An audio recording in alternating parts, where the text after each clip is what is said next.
Doctor Agarwal's கண் மருத்துவமனை இலவச கண் பரிசோதனையை வழங்குகிறது. Book appointment now.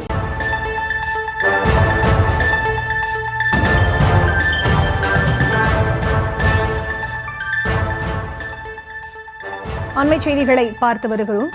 மாம்பழ விவசாயிகளின் துயரை போக்கிட உற்பத்தியாகியுள்ள மாம்பழங்களை உரிய விலையில் மத்திய கொள்முதல் முகமைகள் கொள்முதல் செய்திட உத்தரவிடக் கோரி முதலமைச்சர் மு.க.ஸ்டாலின் பிரதமர் மோடிக்கு கடிதம் எழுதியிருக்கிறார். அது தொடர்பான அண்மை செய்திகளை பார்த்து வருகிறோம். முழுமையான விவரங்களோடு இணைகிறார் எமது செய்தியாளர் பாரி கார்த்திக். அவரிடம் பேசலாம். வணக்கம் பாரி கார்த்திக். முதலமைச்சர் மு.க.ஸ்டாலின் எழுதியிருக்கக்கூடிய இந்த கடிதத்தின் முக்கிய சாராம்சம் என்ன? வணக்கம். தமிழகத்தில் பிரதான விவசாய தொழிலாக இருக்கக்கூடிய மாம்பழ உற்பத்தி கிட்டத்தட்ட தென்னிந்தியாவிலே அதிக அளவு மாம்பழங்களை உற்பத்தி செய்யக்கூடிய ஒரு இடமாக தமிழ்நாடு இருக்கிறது.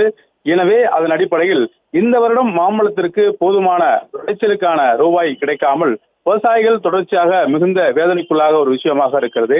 எனவே இந்த விவசாயிகளுடைய கோரிக்கை ஏற்று தற்போது தமிழ்நாடு முதன்மைகள் மூலம் கொள்முதல் செய்திட உத்தரவிடவும், மாம்பழ சாறு தயாரிக்கும் தனியார் நிறுவனங்கள் குறைந்தபட்சம் சேர்க்க வேண்டிய மாம்பழ கூழ் அளவை தரக்கட்டுப்பாட்டுடன் கடைபிடித்திட வழிகாட்டுதல் வழங்கிடவும், மாம்பழ கூழுக்கான ஜிஎஸ்டி வரியை 12 விழுக்காட்டிலிருந்து 5 விழுக்காடாக குறைத்திடவும், பாதிக்கப்பட்டுள்ள மாம்பழ விவசாயிகளுக்கு 50க்கு 50 என்ற விழுக்காடு அடிப்படையில் பயிர் முறையில் மாநில அரசும் மத்திய அரசும் இழப்பீட்டு வழங்க வேண்டும் என்றும், இதற்காக ஏதுவாக சந்தை தலையீட்டை சரி செய்ய வேண்டும் என்றும் தற்போது முதலமைச்சர் அவர்கள் பிரதமர் மோடி அவர்களுக்கும் அதே போல மத்திய அமைச்சருக்கும் கடிதம் எழுதியிருக்கிறார். மேலும் அந்த கடிதத்தில் தமிழ்நாட்டின் விவசாயிகளுடைய சீசன் தொழில் என சொல்லப்படும் இந்த மாம்பழ உற்பத்தி என்பது ஒரு முக்கியமான தொழிலாக இருக்கக்கூடியது. குறிப்பாக வட மாவட்டங்களில் இத்தகைய தொழிலை நம்பி வருடத்துக்கு ஒரு முறை இருக்கக்கூடிய இந்த இத்தகைய தொழில் நம்பி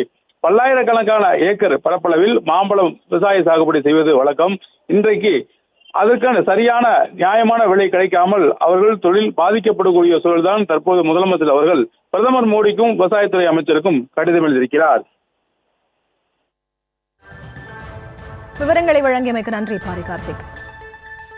டாக்டர் அகர்வால்ஸ் கண் மருத்துவமனை இலவச கண் பரிசோதனையை வழங்குகிறது. Book appointment now.